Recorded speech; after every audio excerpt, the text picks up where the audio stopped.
سلام الله عليكم ورحمته وبركاته. الحمد لله رب العالمين، والصلاة والسلام على خاتم الأنبياء والمرسلين سيدنا ونبينا محمد وعلى إخوانه أنبياء الله ورسله أجمعين، وعلى آل رسولنا الكريم وصحبه ومن اهتدى بهديه والتزم سنته إلى يوم الدين. يسرني بادئ ذي بدء أن أحيي أصحاب الفضيلة والسعادة، وأن أنقل إليكم جميعا تحيات صاحب المعالي الشيخ الدكتور محمد بن عبد الكريم العيسى، الأمين العام لرابطة العالم الإسلامي ورئيس هيئة علماء المسلمين، وتمنياته لكم التوفيق والسداد. أيها الحضور الكريم، الإنسان هو المخلوق المميز في هذا الكون، فقد شرفه الله بالإرادة الحرة والاختيار، وجعله خليفة عنه في عمارة أرضه، وحمله الأمانة الثقيلة التي تنوء عنها الجبال، وسخر له ما في السماوات وما في الأرض جميعا منه، وفضله على كثير ممن خلق تفضيلا بما آتاه من رشد وحكمة وعقل وفطرة سوية. وقد أرسل إليه الرسل وأنزل الكتب ليقوم الناس بالقسط، وتهنأ البشرية في معاشها ومعادها على السواء. والإنسان هو موضوع النبوات التي ابتعثها الله في كل المجتمعات البشرية لتصحيح مسارها والأخذ بقيادها إلى ما يحبه الخالق ويرضاه. فالرسالات الإلهية تهدف إلى تزكية الإنسان والسمو بروحه وضبط نوازعه وإصلاح علاقته بمجتمعه والبيئة من حوله. قال صلى الله عليه وسلم: لا تدخلون الجنة حتى تؤمنوا، ولا تؤمنوا حتى تحابوا، أولا أدلكم على شيء إذا فعلتموه تحاببتم، أفشوا السلام بينكم. وقد نجحت الأديان وتعاليمها المنبثقة عنها في إرساء قيم عليا اعتماداً على الكرامة التي منحها الله للإنسانية جمعاء على اختلاف أجناسها وألوانها. ولقد كرمنا بني آدم وحملناهم في البر والبحر ورزقناهم من الطيبات وفضلناهم على كثير ممن خلقنا تفضيلا. وأرشد النبي صلى الله عليه وسلم أصحابه والمسلمين من بعدهم إلى عدم اختصاص المسلمين بهذه الكرامة حين وقف لجنازة يهودي، موضحا لمن استشكل وقوفه ليهودي: أوليست نفسا؟ هذه الكرامة جسدها الإسلام في تعاليم ومثل فاضلة ارتقت بالإنسان، وحررته من قيود الجهل والخرافة والطغيان، ثم أرشدته إلى الاستقامة على القيم النبيلة، وطالبته بنفع الآخرين والتآزر والتضامن حول فعل الخير والتزام الأخلاق الحسنة. فما بعث الله الأنبياء إلا لإرساء هذه المثل. وقد قال خاتمهم عليه الصلاة والسلام: إنما بعثت لأتمم مكارم الأخلاق. أيها الجمع الكريم، لقد أثبت الدين مرة بعد مرة دوره الفاعل والعميق في تهذيب النوازع وتزكية الروح والتعامل مع تعقيدات النفس الإنسانية وما تكتنزه من عواطف ورغبات وأفكار متباينة، وأنه الحارس الأمين على قيمة الإنسان وكرامته وتميزه عبر مجموعة رائدة من القواعد والمعايير والمبادئ التي تغطي جوانب الحياة المختلفة وتؤطر سلوكه بدءاً من العلاقة مع النفس مروراً بتنظيم العلاقات الإنسانية وصولاً إلى التعامل مع البيئة والطبيعة من حولنا. إن رؤيتنا ورسالتنا في رابطة العالم الإسلامي المنظمة العالمية ذات الموثوقية والمكانة أن نمد أيدينا إلى الجميع لنتعاون على الخير والتواصل في سبيل تعايش العالم وسلمه ووئامه، انطلاقاً من روح الإسلام ورسالته السمحة التي جاءت بالرحمة للعالمين. فالرابطة تعمل عبر رؤيتها المتجددة وبرامجها المتنوعة حول العالم على بناء جسور التواصل والتعاون بين الأمم والشعوب ونشر قيم المحبة والتسامح والإحسان للجميع دون تمييز أو تفريق بين دين أو لون أو عرق، مع احترام كبير وتفهم واع للخصوصيات الدينية والثقافية، والعمل على ترسيخ الوئام المجتمعي في الأوطان وتفعيل المشتركات الدينية والمدنية الجامعة.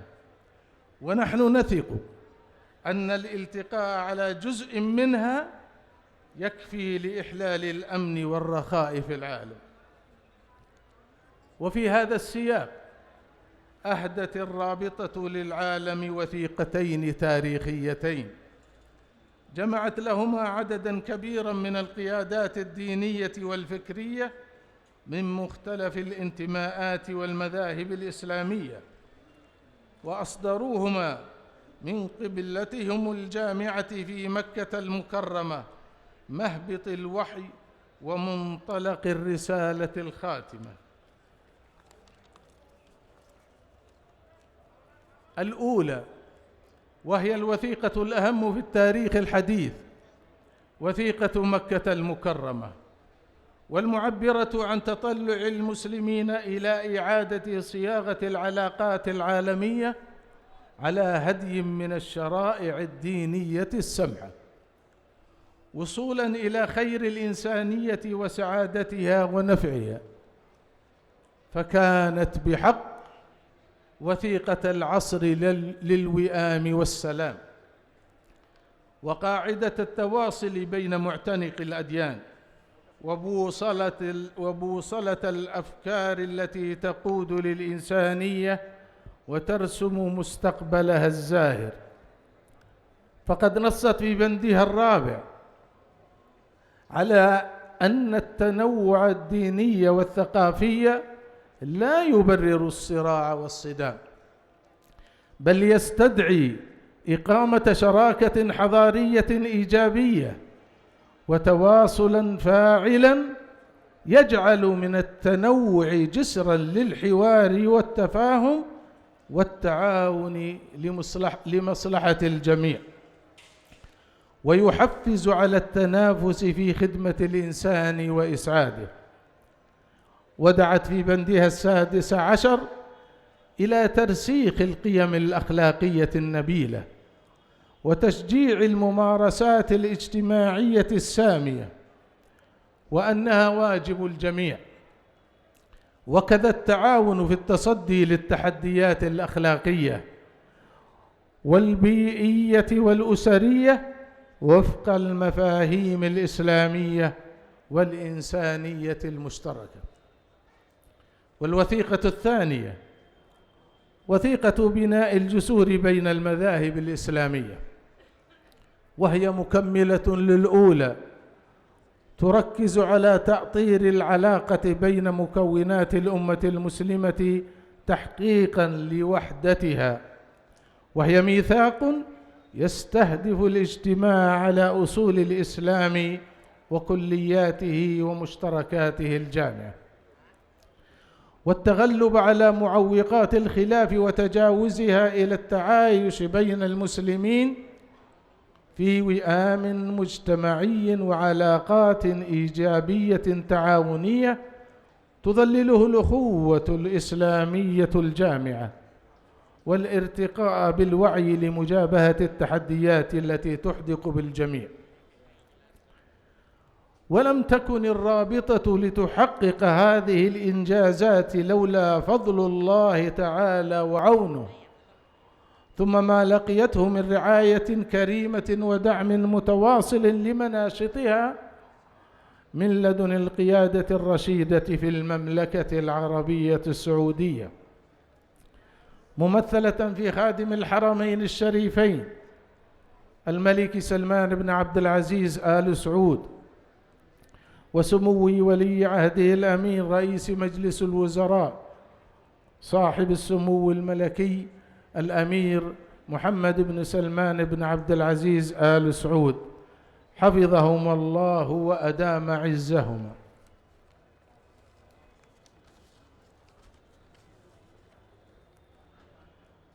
أيها الجمع الكريم، إن ما نشهده اليوم في غزة ولبنان من إبادة جماعية واعتداء إجرامي ترتكبه القوات الإسرائيلية بحق الأبرياء من الأطفال والنساء والرجال لهو وصمة عار في جبين الإنسانية أجمع. وهذه الكارثة الإنسانية محفورة في وجدان كل ضمير حي، وقد تداعى لنصرتها منطق العدالة والحق الإنساني، وإنا نأمل من شركائنا في طريق السلام من كل الديانات والثقافات أن تنديد بهذا العدوان والمطالبة باسم شعوبهم وطوائفهم بالضغط على إسرائيل لوقف عدوانها وإعلان وقف إطلاق النار والاستجابة لمطالب محكمة العدل الدولية وما تمليه العهود والمواثيق الإنسانية التي أضحت واحدة من أبرز ضحايا هذه الحرب المسعورة. وفي هذا الصدد أطلقت المملكة العربية السعودية في هذه الأيام تحالفاً دولياً لدعم الشعب الفلسطيني وإقامة دولته على أساس حل الدولتين،